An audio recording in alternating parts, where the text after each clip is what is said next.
सभी को राधे राधे। मैं फिर से लेकर आई हूँ एक और कहानी।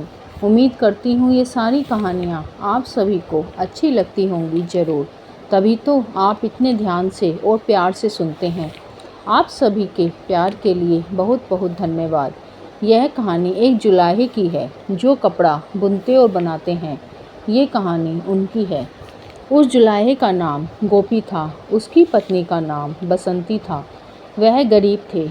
जो भी कपड़ा गोपी और बसंती बनाकर बेचते उन्हें उसका दाम उतने नहीं मिलते थे जितनी मेहनत करते थे। मेहनत के बराबर दाम नहीं मिलता था। बस इतने ही पैसे मिलते थे कि वे दोनों 2 वक्त की रोटी भरपेट खा सकें। उनके कोई औलाद नहीं थी। एक दिन बसंती गोपी से कहती है, आसपास के लोग हमसे कपड़ा बनवाते हैं। हम इतना अच्छा कपड़ा बनाकर उन्हें देते हैं, मगर हमें उन्हें उस कपड़े की कीमत नहीं मिलती। वह कहती है कि तुम ऐसा करो कि अच्छा कपड़ा बनाकर शहर में जाकर बेचो। शहर में जाकर बड़ी दुकानों पर बेचो, वहाँ अच्छी कीमत मिलेगी। गोपी कहता है, बहुत दूर है, कैसे जाऊँगा? गाड़ी और बसें तो चलती हैं, मगर मेरे पास पैसे नहीं हैं। बसंती और गोपी दोनों कान्हा जी के भक्त थे। वह सुबह शाम दोनों कान्हा जी के भजन गाते गाते अपना काम करते थे। गोपी कहता, कपड़ा अच्छा बनाते हैं, अगर ज़्यादा पैसे मिलते रहें तो घर की छत ठीक करवानी है। जब बारिश आती है तो छत से पानी टपकता है और रात भर हम सो नहीं पाते और कान्हा जी का भजन भी नहीं कर पाते।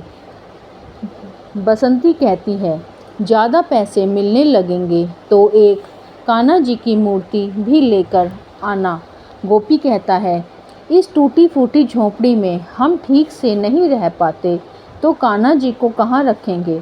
बसंती कहती है, हमारे कोई औलाद नहीं है, मैं कान्हा जी को ही अपना बेटा बना लूँगी। गोपी कहता है, ठीक है, पहले पैसे तो आ जाएं, तभी तो कुछ सोचेंगे। रात को बसंती कान्हा जी से कहकर सोती है, कान्हा जी, हमारे कपड़े की 2 गुनी कीमत मिल जाएगी तो हम आपको घर लेकर आएंगे। जब वह दोनों सुबह अपना काम करते रहते हैं, कान्हा जी के भजन गाते गाते, तभी उनके घर के दरवाजे पर एक दस्तखत होती है। गोपी दरवाज़ा खोलता है तो सामने एक सेठ जी खड़े होते हैं।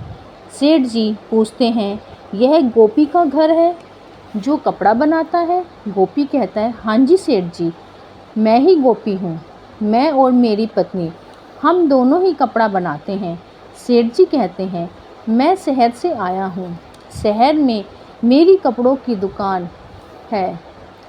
एक दिन मेरी दुकान पर एक लड़का आया और यह कपड़ा दिखाया और बोला, सेठ जी, ऐसा कपड़ा आपको कहीं नहीं मिलेगा। जब मैंने कपड़ा देखा तो मैं हैरान हो गया कि इतना अच्छा और सुंदर कपड़ा शहर की किसी भी दुकान पर नहीं है। सेठ जी कहने लगे, मैंने उस लड़के से पूछा, यह कपड़ा कहाँ से लाए हो और किसने बनाया है? तो उस लड़के ने तुम्हारा नाम और यहाँ का पता भी बताया। सेठ जी कहते हैं, जब मैंने कहा वह अपना कपड़ा लेकर मेरी दुकान पर आए तो मैं पूरा कपड़ा खरीद लूँगा। वह लड़का कहने लगा, उनके पास इतने पैसे नहीं हैं जो वह शहर आ सकें, तुम्हें ही जाना होगा, इसीलिए मैं आया हूँ। गोपी सेठ जी से कहता है, वह लड़का कौन था सेठ जी? कहते हैं, मैंने पूछा, बेटा तुम उनके कौन हो? तो वह कहने लगा, मैं उनका बेटा हूँ। गोपी और बसंती आश्चर्यचकित होकर एक दूसरे को देखते हैं और दोनों सोचते हैं, हमारा बेटा, हमारा बेटा। तभी तो वो कुछ कहने वाले होते।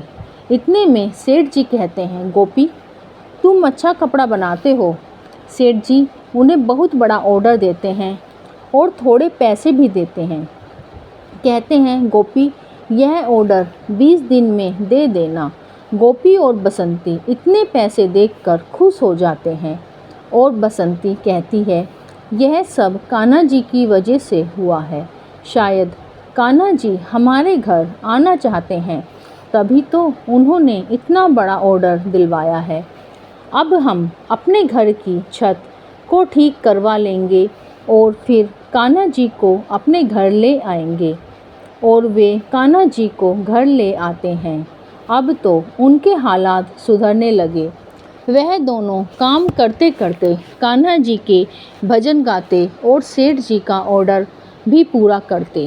वह 20 दिन से पहले ही ऑर्डर पूरा कर देते हैं। अब तो उनका घर पूरी तरह से बदल जाता है और वह रात को कान्हा जी के भजन कीर्तन करते आसपास के लोग भी आ जाते थे। गोपी और बसंती के घर पर तो रात को जैसे कान्हा जी के भजन की महफिल लग गई। अब तो सब लोग गोपी बाबा बसंती माँ कहकर पुकारते। पूरे गांव में उन्हीं की चर्चा होती रहती। सब लोग कहते, पुण्य आत्मा है, कान्हा जी ने उन्हें आशीर्वाद दिया है कि तुम भजन कीर्तन करो और सबके अंदर भक्ति की ज्योत जलाओ। अब तो गांव वाले गोपी बाबा और बसंती माँ का कपड़ा अच्छी कीमत पर खरीदते। एक दिन रात को सेठ जी गोपी के घर आए। उन्होंने देखा कि यहाँ तो पूरा गांव कीर्तन कर रहा है। वह भी संकीर्तन करने लगे। जब कीर्तन खत्म हो गया, सब लोग अपने घर चले गए। गोपी ने सेठ जी को देखा तो वह बोला, सेठ जी आप कब आए? सेठ जी कहने लगे, गोपी क्या रोज़ संकीर्तन होता है? गोपी कहने लगा, हाँ सेठ जी। सेठ जी कहने लगे, पहली बार कीर्तन सुनकर मन को इतनी शांति मिली जैसे कि मैं वृंदावन में बैठा हूँ। शहर में कहाँ ऐसी शांति। गोपी कहने लगा, सेठ जी जब आपका मन करे कीर्तन सुनने का तो आप आ जाना। सेठ जी कहते हैं, ठीक है। गोपी सेठ जी कहते हैं, मैं इसीलिए आया हूँ। शहर में 4-5 दुकानदार भी यही कपड़ा खरीदना चाहते हैं अच्छे दाम पर। क्या तुम ऐसा ही कपड़ा उनके लिए बना दोगे? गोपी कहता है, सेठ जी हम दोनों ही तो हैं खाने वाले, इतने धन का क्या करेंगे? जब ज़्यादा धन आता है तो सुख शांति और मन की शांति खत्म होने लगती है और फिर कपड़ा बनाने में इतना वक्त लगेगा तो कान्हा जी का कीर्तन कब करेंगे? सेठ जी कान्हा ने जितना दिया है उतना ही बहुत है और किसी चीज़ की लालसा नहीं है। अब शरीर भी तो जवाब दे रहा है। अब पहले जैसी ज़्यादा मेहनत भी तो नहीं कर पाते। आप हमें काम देते हो इतना ही बहुत है। हम बूढ़े बुढ़िया को जो ज़रूरत होती है वह हमारा कान्हा पूरी कर देता है। कभी सोचा भी नहीं था कि शहर से हमारे लिए काम आएगा।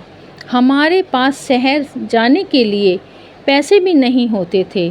कान्हा की कृपा से हमें काम मिलता रहा और हमारी ज़िंदगी बदल गई। तभी आसमान में बिजली कड़कने लगी और तेज़ बारिश आ गई। सेठ जी कहने लगे, अरे मुझे तो शहर जाना था, अब कैसे जाऊं? बारिश भी बहुत तेज़ है। गोपी कहता है, सेठ जी आज रात यहीं रुक जाओ। गांव के रास्ते बारिश में ख़राब हो जाते हैं, सुबह चले जाना। गोपी कहता है, सेठ जी यह भी कान्हा जी की मर्जी है। गोपी और बसंती सेठ जी की खूब मेहमान नवाजी करते हैं। सेठ जी कहते हैं, यह भोजन ऐसा लग रहा है कि जैसे वृंदावन में प्रसादी ग्रहण कर रहे हैं। गोपी कहता है, यह सब कान्हा जी की कृपा है। रात को सेठ जी कहते हैं, अपने बेटे से नहीं मिलवाओगे? गोपी कहता है, हमारा बेटा? हाँ हाँ सेठ जी ज़रूर, हमारे बेटे से मिलो। सामने कान्हा जी की मूर्ति रखी होती है। बसंती कहती है, सेठ जी जब आपने पहला ऑर्डर दिया था तब हम यह कान्हा जी की मूर्ति लाए थे। सेठ जी मूर्ति को देखकर हैरान परेशान हो जाते हैं। कहते हैं, यह कैसे हो सकता है? गोपी कहता है, क्या नहीं हो सकता? सेठ जी क्या नहीं हो सकता सेठ जी? सेठ जी कहते हैं, नहीं नहीं, यह वह लड़का जो कपड़ा लेकर शहर में मेरी दुकान पर आया था और तुम्हारा नाम पता बताया और कहा था कि बहुत अच्छा कपड़ा बनाते हो, उन्हीं से कपड़ा बनवाना। मैंने पूछा, तुम उनके कौन हो?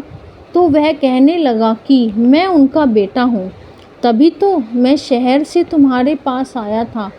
नहीं नहीं, ये कैसे हो सकता है? तो मुझे क्या पता कि गांव में इतने अच्छे कारीगर होते हैं जो इतना अच्छा कपड़ा बनाते हैं। वह तीनों कान्हा जी के चरणों में गिर जाते हैं और कहते हैं, उनकी माया वो ही जाने, जिनकी किस्मत में नहीं होता उसे भी वह दे देते हैं अपने आशीर्वाद के साथ। कान्हा जी सब पर अपनी कृपा बनाए रखें। अगर आपको ये कहानी अच्छी लगे तो कमेंट में राधे राधे ज़रूर लिखना, लाइक सब्सक्राइब करना अगर अच्छी लगे तो। फिर मिलेंगे एक और नई कहानी के साथ। राधे राधे।